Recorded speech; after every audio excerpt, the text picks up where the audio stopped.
The talk is going to be almost one of those vague topics that I give some generalized advice, or at least my own opinions on what some generalized notion of elegance is. And you all have your own opinions and probably disagree with me. I'm going to start with a definition of this elegance concept, which I'm then going to try and apply to Scala code and come up with an idea as to what that means. So elegance is combining simplicity, power, and a certain ineffable grace of design. So what does this mean in the context of Scala code? Well, I think elegant code is intuitive necessarily. It must be readable. But also in a language like Scala, type safety is absolutely critical. And it's the intersection between these two things, between beautiful syntax that is very readable, very intuitive, very understandable, and type safety. Now, why is Scala? Why is the context of Scala interesting? Well, I think we can all agree that Scala is probably more complex than most programming languages. It has a big design space. And at the same time, it's usable by users of different abilities. It transcends these different ability groups. And you can use Scala coming straight from Java. You can program Scala for 10 years and still be learning new stuff. And I think very few languages have the same kind of depth as Scala does. And consequently, with its reasonably vast array of features, it encourages inventiveness in syntax. Who here has written some code at some point in Scala and wondered to themselves, is this standard? Is this normal Scala code I'm writing, or am I just inventing something new? Hands up. Like you've almost all done it. And the language encourages it. There's such a vast array of features that are mostly orthogonal that any combination of those seems like it's inventing something new. And of course, a language this size needs unique solutions. So I'm going to talk through what I've called principles of elegance. These are 8 very rough guidelines for how you might decide to design a library in Scala. So you are the library designer. You are writing code for other users to use. Now, most of the ideas here are specific to Scala, not all of them. It's also worth pointing out that I've come up with 8. I think if I'd had a longer flight here, there might have been 10. If I'd been given an hour instead of 45 minutes, we might have a different number. It's a work in progress. Don't take them too seriously. By all means, disagree. By all means, tell me afterwards that you disagree, and maybe they can evolve into something more generally useful. And it's also worth noting that although I want to write code that is elegant, because I think the properties of elegance as I've described it at the beginning are very good, that might not be your primary goal. So there are other things you may want to do. Performance might be a much more important consideration than having code that is elegant. And that's fine. I've missed a slide there. So number 1 of the 8, keep your public APIs minimal. Keep them small. Why do we want to do this? Well,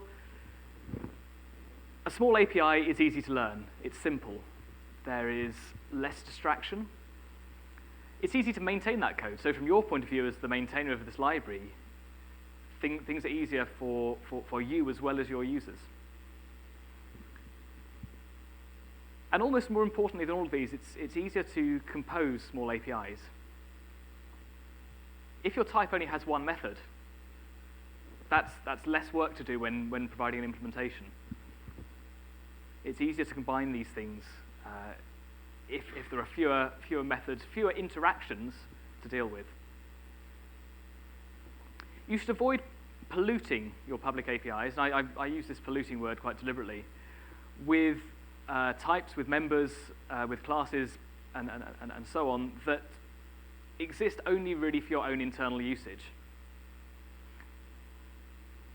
You can expect users to import things using the underscore, because it's the simplest way of getting access to all the types and members in a package. So you should expect people to do that. But whenever they do, they pull in an entire namespace into their own, or an entire set of types and terms into their own namespace, which should not be given away lightly. If you have a big API, you're pulling in lots of names that you can't easily use in your code. You can't easily use other people's libraries if there's a risk that any two of these names conflict. So this is a particularly strong motivation for not having so much stuff in your packages. In general, if you can refactor your code to have fewer, more general methods, don't have many different specific methods just for convenience. Encourage your users to use generic methods, add type parameters. Don't provide a string version, an int version, a double version of the same thing. Use a parameter. How can we do this? We can use public and private. Private and protected. You're probably all familiar with that. That works fine most of the time. But if you, for example, actually this is the point later on. We can use type classes instead of overloading. That's a solution using. I think if you read the article on the magnet pattern, that will give you a good idea of how to do that. The point I was about to make is sometimes you can't mark things as private or protected because you need them accessible in your own other packages. You can't have them private. So what you can do is you can hide them. Put them inside objects, put them inside companion objects. Structure your code, add more structure to it to effectively hide things from the main namespace that people will be importing. Here's an example of how that might work.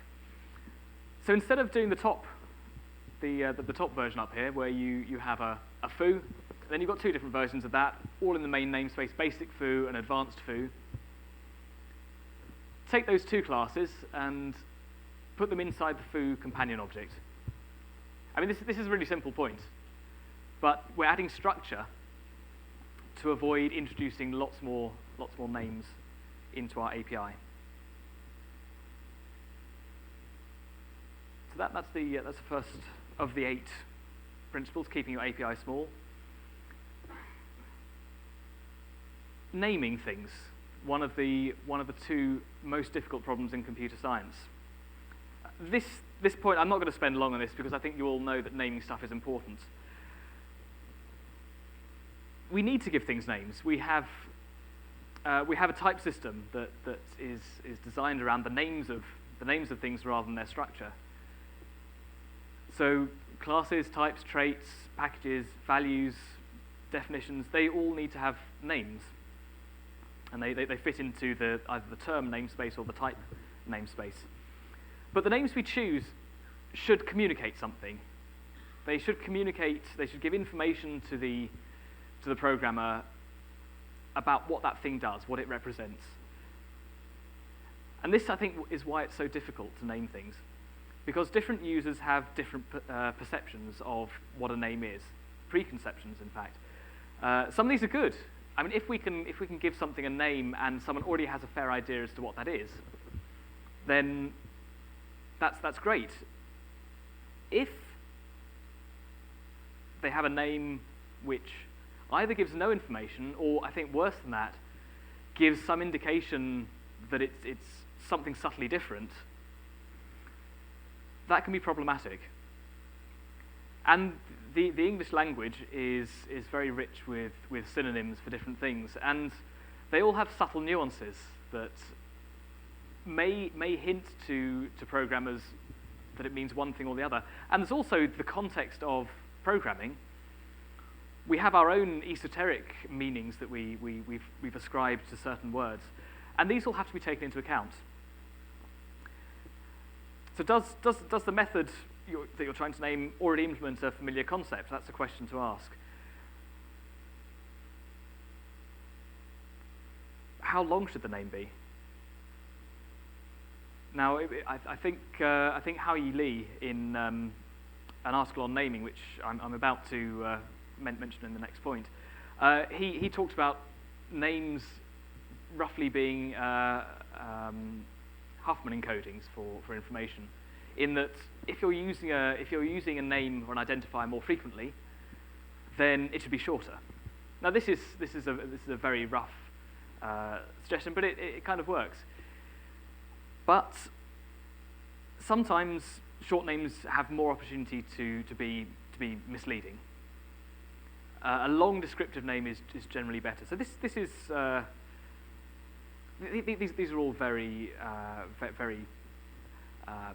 rough points, which there may arise different reasons why you'd want to ignore them, but in general. In general, these I think are reasonable guidelines. One specific issue with Scala is that implicits have names, even if you import them in scope with an underscore, and you never really see those names. You never have to write the names. The names are significant because if you have two implicits with the same name, does anyone know what happens? And you import them both in scope. Whichever one you import last will shadow the one you import first. This might be deliberate. I do it deliberately sometimes, but frequently, if they have a short name, I think Martin showed an example of an implicit called I to S yesterday. If you had two called I to S, the second one you import would override, would shadow the first one. So this is accidental shadowing, and we want to avoid surprise as much as possible. So Hao-Yi's post was called Conciseness and Names. It's well worth reading. It's quite long, but covers many of the ideas that could actually fill an entire talk. So that's all on naming. I'm basically saying with regard to naming, go and read the blog. Number 3, you should embrace the type system. Type system is your friend. It empowers us with constraints. Runar gave a talk at Scala World last year about being liberated by constraints. And this is kind of what it feels like to have these type system, these types available to us to tell us actually you can't do that. You can't do something which is guaranteed to fail at runtime. You're stopping us from getting burned. And it gives us a lot of confidence to reason about our code when we have this type system as a safety net. It stops us from doing things which can only possibly end in tears. And consequently, it should give us confidence to refactor our code. Years ago, when I was trying to convince people who are familiar only with Java that Scala was a good thing, I used to talk about how I would spend a couple of days refactoring code without a single successful compilation. I would change 1,000 lines of code. I would move methods around. I would make all kinds of changes. And I would make those changes without ever really planning them. I would make the changes and the compiler would tell me what I need to fix. It would give me a list of errors with line numbers, and I would go to each line number and fix whatever the problem was there. And it would maybe take me a couple of days to fix that. And at the end, I would hopefully get something that compiled. But once it did, I could be reasonably confident that it would work. Now, these Java users that I would try and convince, they just wouldn't believe me that this would happen. That you would spend 2 days working on something without a successful compilation, and then at the end of it, it would just work first time. But on many occasions, I would experience this, and this is what got me hooked on Scala.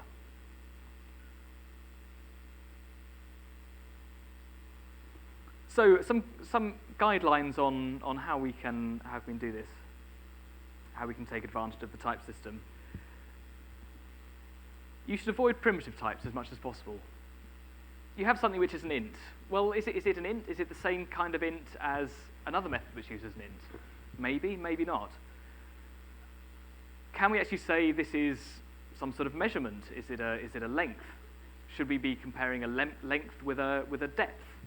Can we actually use those types instead of the more generic int type or string?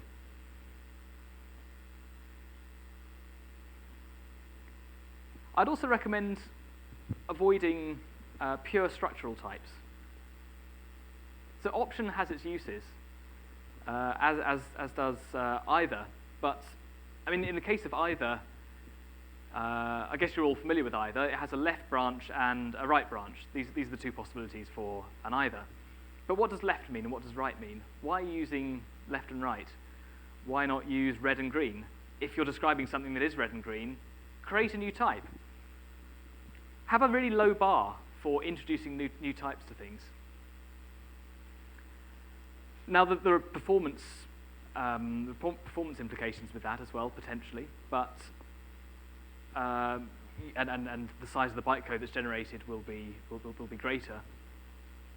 But my subject matter today is elegance in code, and performance is not such a consideration here. So I'm putting that to one side. The most important thing you can do with when designing a type is ensure that it does not make it possible to represent states you consider illegal. Strings are really bad at this because using a string to represent something, the string can be any length, it can have any content. All we know is that it's a series of characters. And for many things this isn't useful. On the performance issue, we do have there's one option to use value classes. Who here is familiar with value classes? So I'd say about half, maybe a bit fewer than half the people have put their hand up there. Value classes give us the performance of primitives, but the safety of types. It's basically like a lightweight wrapper around a primitive type. So these are one way of getting the benefits of type safety without the performance cost. And we can also use macros. I don't normally resort to macros for many things I want to do in Scala because it can erode some of the confidence we have from the type system. So macros are to be used with caution. But I'm going to show you an example here of where I use a macro in Rapture. So Rapture is a collection of libraries I've written that I'm going to use several examples from Rapture today to demonstrate a few of these principles of elegance. Can you see the pointer there? This is a CSS value that you can represent in Rapture. A CSS value is basically a series of CSS properties that you could use in a web page, for example. Now what happens here is I'm using a string context. You've probably seen string context where you start a string with a lowercase s and you can substitute variables into it. This is actually part of a more general concept in Scala. You can actually you can define methods whereby you prefix a string with any identifier. So I'm using CSS here, and that will translate in the compiler to a method call. And I'm using a macro to look at the string that is passed to that method. And the macro is looking into the structure of the string. It's parsing it, in fact. And it's checking that I'm using a property here that actually is part of the CSS spec. It's checking that the format is right, that there's a colon there, that these are separated by a semicolon. It's basically checking that the content in here is genuine CSS. And this is something you can do quite easily with string context and macros. And consequently, it makes it impossible to create a type, an instance of a type, CSS in this example, which is not valid. We know that if we've successfully managed to create this, that it is valid.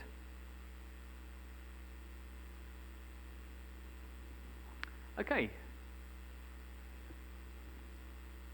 So we should also design for user experience. And I don't know how many people here are familiar with UX design, but many of the same principles apply to code and API design as apply to designing user interfaces and user experiences. The users are the programmers who will consume your library. Now we know for a start that they're all programmers, so we can make certain assumptions about them. But they also have different abilities, different capabilities, different expectations. Very advanced users of Scala who've been using the language for maybe 5 years will approach code very differently from, or will approach a new API maybe very differently from beginners who have come more recently from Java, for example. And those expectations, we should take advantage of them where possible. But at the same time, it's an opportunity to educate users. You shouldn't really compromise on your design just because users have a certain expectation about the way it will be implemented. I think a lot of libraries can be let down by sort of admitting to themselves that people are doing it wrong and accommodating that in the future. If people are doing things wrong, if people are making false assumptions, try and fix it. Try and educate users that there are better ways of doing it. There's an aesthetic point here. Boilerplate is a necessary part of some libraries. Some libraries require you to write what can be considered boilerplate, repetitive code. And there are ways of designing libraries to avoid that as much as possible. Sensible defaults, combining sets of properties into a single, in a single namespace, a single object, for example, which we import from. These are all ways we can try to make the experience better for users by removing boilerplate. And consequently, every line in our code should be meaningful. We should be able to read it line by line and say, this is actually, I can see what's happening in each of these lines and ascribe some meaning to it. And as a whole, your code should be readable by someone who is unfamiliar with the library, with the libraries you're using or you're developing, and they should be able to have some understanding of what it does. Based on the names you've chosen for things, based on the structure of the DSLs you've perhaps written, you should be able to read it line by line and have a reasonable understanding. That's the goal. So I'm going to just list some usability heuristics here, drawing parallels with the real world. Consistency in standards, error prevention, recognition, not recall. So maybe that's not remembering, for example, that a method is called flatmap, but instead identifying the parameter type and the return type and being able to recognize, therefore, what it does. Maybe flatmap's a bad example because everyone knows it well, but other similar methods which we can identify by their shape rather than their name. Flexibility and efficiency of use. Aesthetic and minimalist design.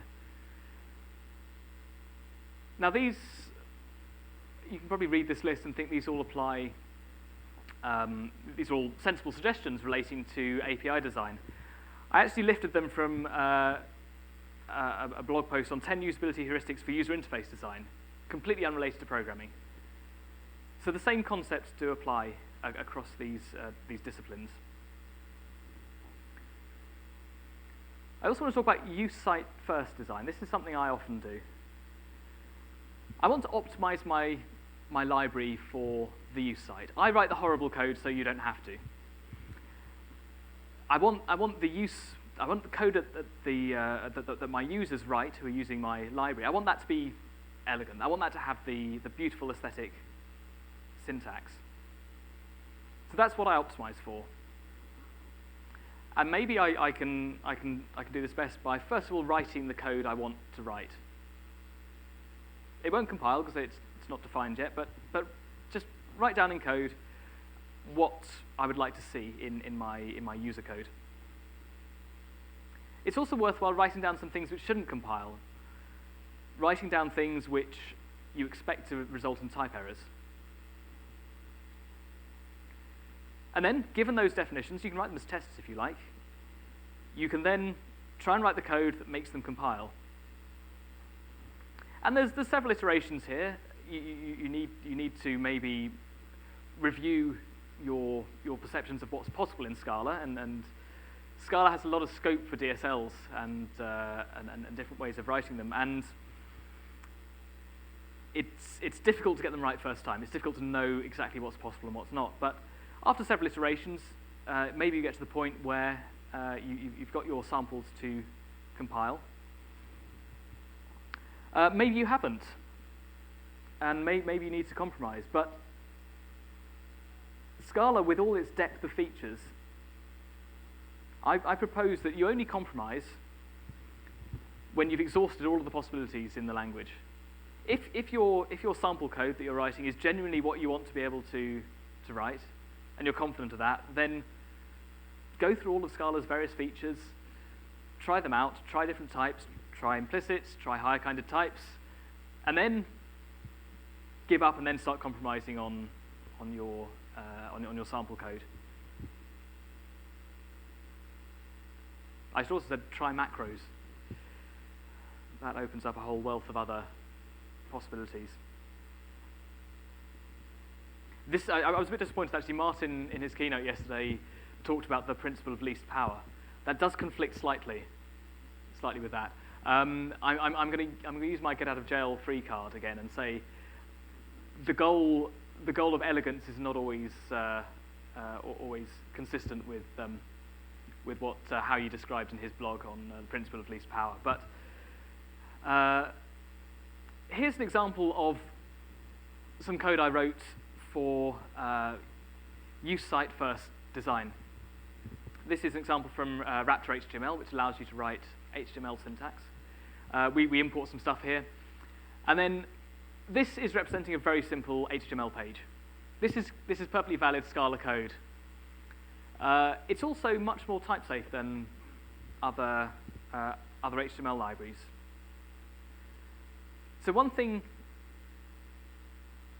Rapture will do is it will allow you to nest a title inside a head inside HTML. That's fine, because title can validly go inside a head, head can go inside HTML. That's all good. If, for example, I put the title inside HTML directly, without putting it inside a head first, that results in a compile error. So I had some other code samples where that was intended to fail compilation.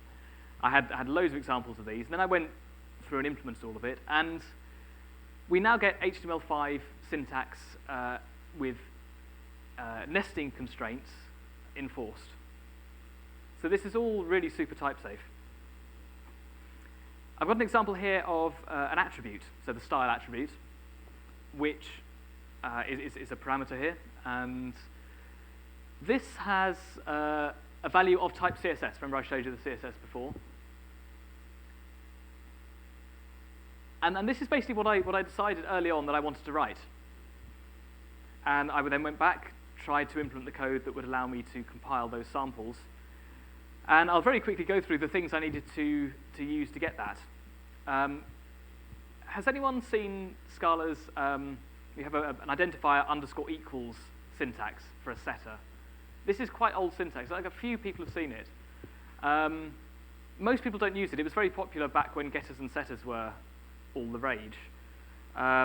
Less so now, but it still exists. It still works. So I use that. Var args, we've got implicit parameters involved in that HTML library. Implicit conversions. I'm chaining some implicits.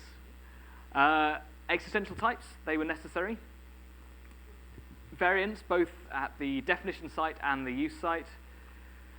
Dependent method types. I haven't said macros yet. Singleton types. And a number of hacks. I managed to do it all avoiding macros. But it did result in all of these different features of Scala being used. But at the end of it, after many iterations, I did get this syntax to work. I got all of the test cases to pass. I got all of the failures to fail as desired. But it was a lot of work. So elegance is possible, but often you need to invest a lot of time, a lot of experimentation in getting that syntax that has the aesthetic that you want. Now this is maybe a slightly contentious point, but I think it's very important, especially if you work for a large organization with a lot of developers. You're frequently onboarding new people. You're training people up on Scala as you go.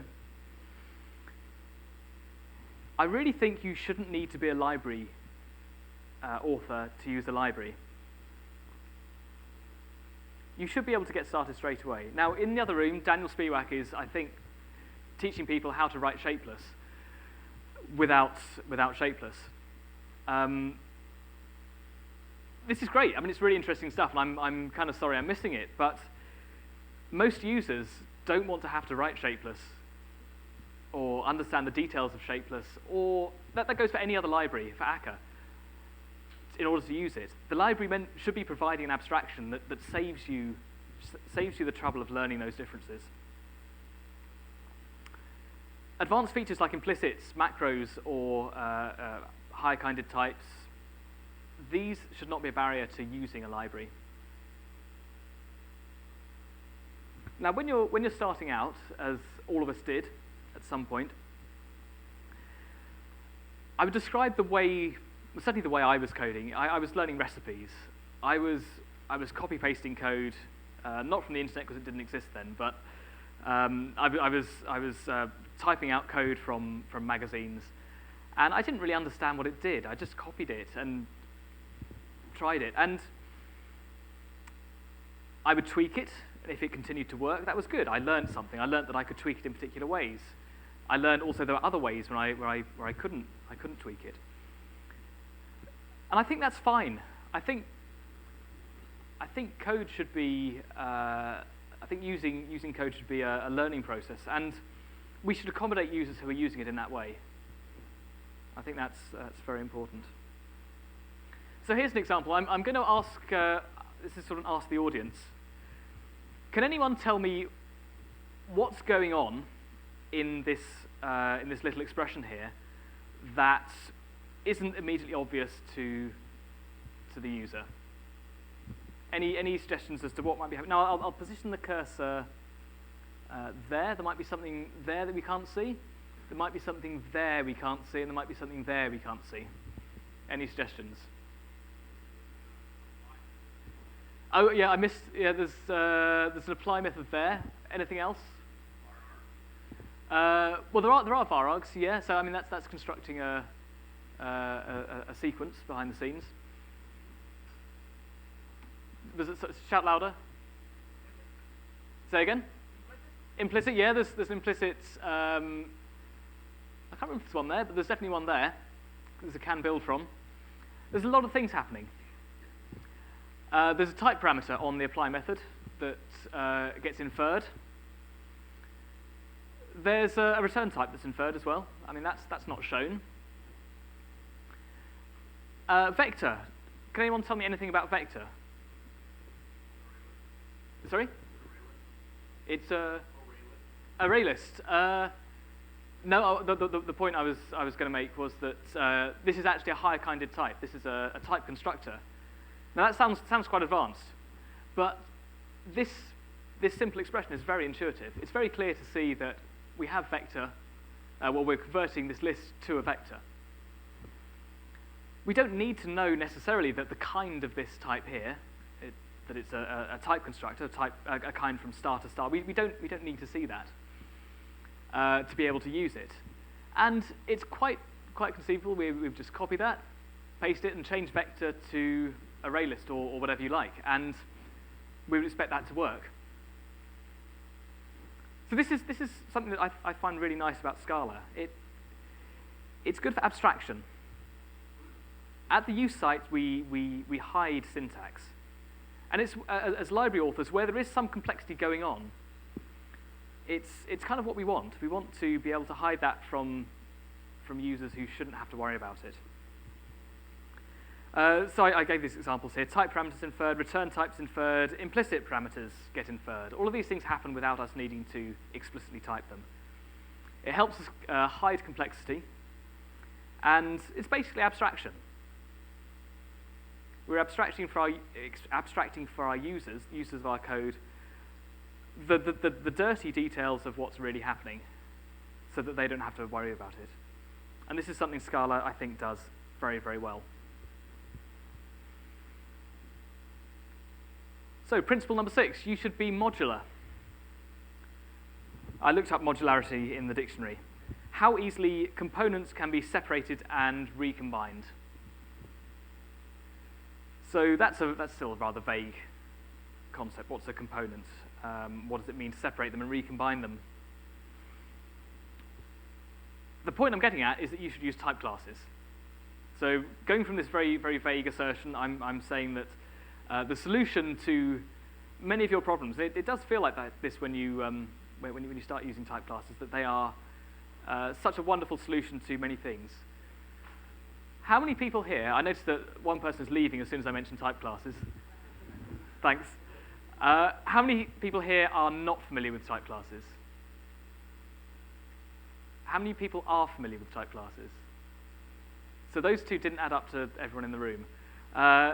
So I'm going to assume that the people who didn't put their hand up are not familiar and show you a slide, which I hope will give a brief overview of why I think type classes are such a great solution for many things. You're writing a project. This is your project here along this line.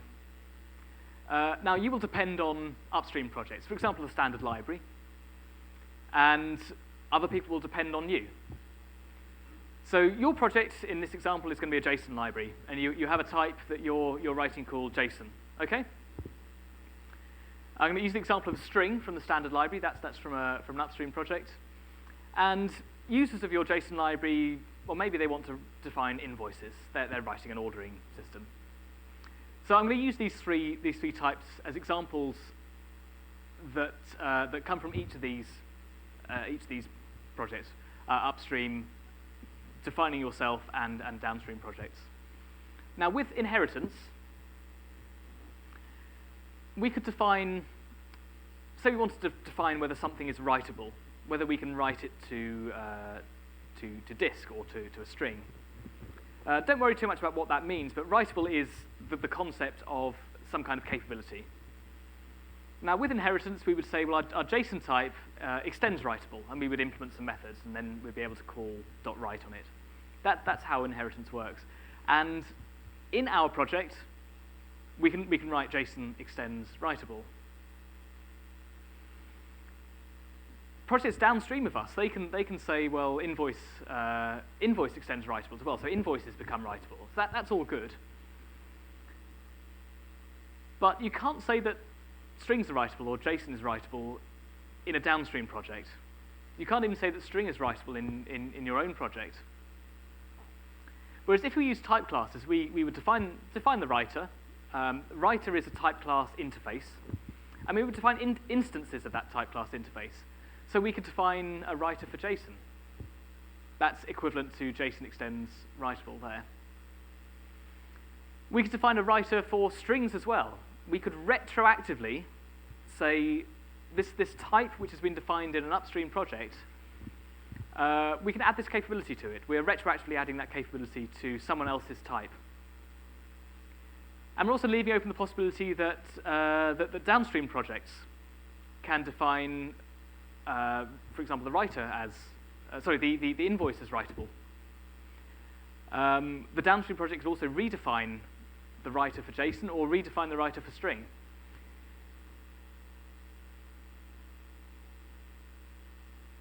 So there's clearly more capabilities here with type classes and what they can define. They allow us to separate data types from the operations on those data types, and that's done frequently with extension methods. So extension methods make it allow it to look like allow your code to look like the method is a member of that type, but actually have it defined somewhere else. But it makes it very natural to use for the user. This is all done with Scala implicits. And essentially what type classes are doing, they're providing a more general form of polymorphism than inheritance provides. It's ad hoc polymorphism. And fundamentally, it allows this functionality, the capabilities, to be retrofitted to types defined outside of your own control. Now, there's also quite a neat thing you can do with chaining implicits, because, as we all know, we should avoid writing everything twice. We should avoid repeating ourselves. We should avoid making several similar points, and so on. We don't want to have to write the same things all the time. So when I define a type class, so let's say I've got a writer type class, as I showed you in the previous slide. We would normally define that for a particular type, like int. I've got a writer for int, I've got a writer for string, and I've got a writer for double. That's all great. But I want to be able to support options of int, options of string, and options of double as well. What I don't want to have to do is write 3 more type class instances, 6 in total, int double strings, option int, option double, and option string. I don't want to have to write all 6. What I would much rather do is say, well, if I've got a type class for x, then I can build either a y type class for, if I've got an x type class for t, I would like to be able to build automatically, given that type class, a y type class for it. Or in the example I just described there, if I have a type class for t, I want to automatically be able to generate a type class for option of t. Now we can do this by chaining implicits. We can write an implicit which takes another implicit as a parameter. And this gives us the ability of writing if you look at just this top version here, we've got the implicit def for an opt extractor. So this is an extractor. Actually, that should say serializer. I changed this code. An opt serializer. The name doesn't matter in this case, but names do matter. That was point 2. You should definitely not use misleading names. Our opt serializer takes another implicit as a parameter, and given a type t, it'll give us an option of t. So this works for all cases. If we can find an implicit extractor serializer for t, then we can create a serializer for option of t. I've not shown you the implementation, but let's assume that we can implement something that fits those types. There's shorthand for writing this in Scala. We don't need to write the implicit block. We can use the context bound there. So if you've got a serializer for t, then we can create a generic one. And you can write just one implicit. We're not repeating every single one. One implicit which deals with options of something or lists of something.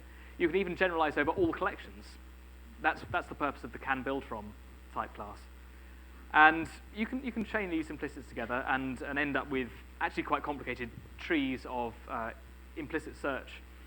But from the user's point of view, you don't see that. You just know that you have available an option of anything that you can serialize. So implicits, I do encourage using implicits, but they're not without their problems. It's often difficult to see where an implicit comes from. If you've got some code which compiles, it pulls an implicit from somewhere, but nobody's really sure where a lot of the time. And conversely, if you've got some code that doesn't compile because an implicit is missing, you need to import that from somewhere, but it's not always obvious where that is. Implicit not found is an annotation you can write on type classes that will help direct users where to find that. But I think the tooling still needs to improve to make it easier for us. And documentation is also one area that I need to improve with my code, but I think generally the entire ecosystem could do with better documentation. Naming conflicts, they happen, and we kind of rely on the slow process of people discovering these conflicts. Two people defining classes with the same name, trying to import them both into scope at the same, users trying to import them both into scope at the same time. Something's got to give.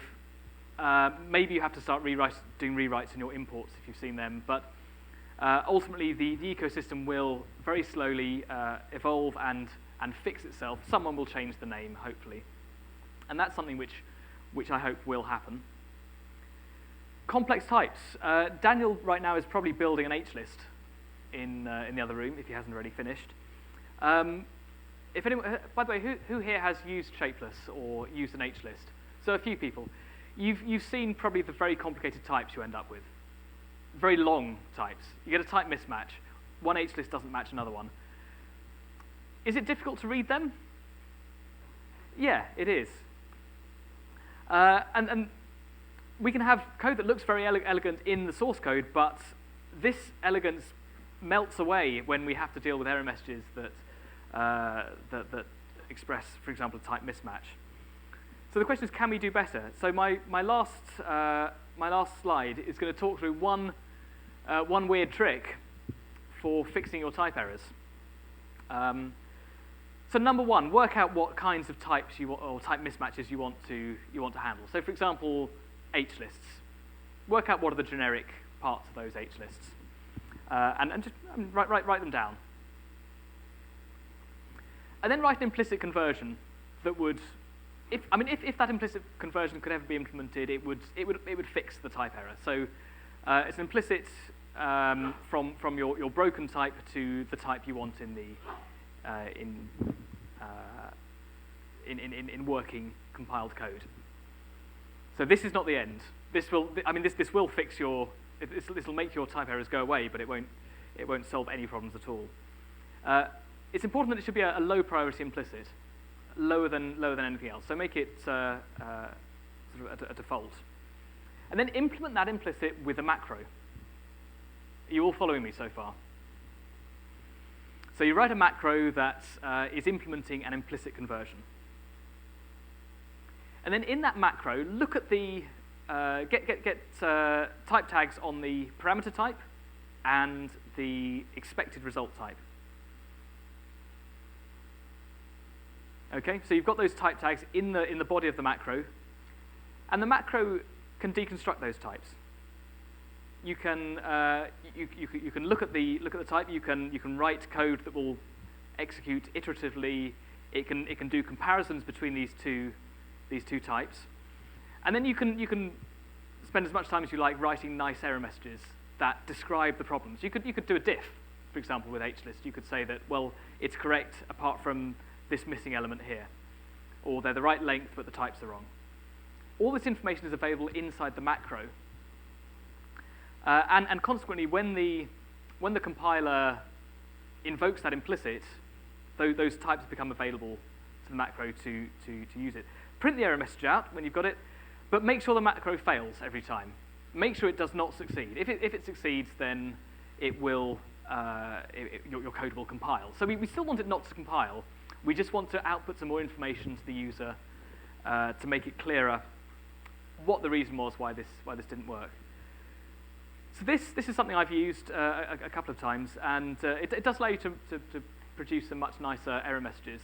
And this, I think, is a valid. I mean, I'm generally quite reluctant to use macros more than necessary, but this is, I think, a valid use because the macro doesn't actually generate any code. It never succeeds. It just outputs some more information in the compiler during compilation, during failed compilation. Is everyone okay with that? So very quickly to wrap up, the 8 points, 6 of which I actually talked about. We have keeping your APIs small. Think about naming. Think about the user experience, the aesthetics. Keep things modular, and I'm basically saying use type classes. Embrace the type system. Accommodate beginners as much as possible, and don't vilify this idea of mindless copy pasting, amending. Scoping and organizing types using types not values I didn't talk about, but I'll publish the slides later, and they should be at least as readable as the ones you did see. So to conclude, I was attempting to define elegance, combining simplicity, power, and this certain ineffable grace of design. we all know about type safety and readability, but hopefully I've gone some way to exploring that very grey space of what, that by definition, ineffable, this ineffable grace of design actually encompasses. So this slide says, any questions? I think I have no time, so I'm gonna stop there and come and find me outside afterwards. I'm happy to answer questions.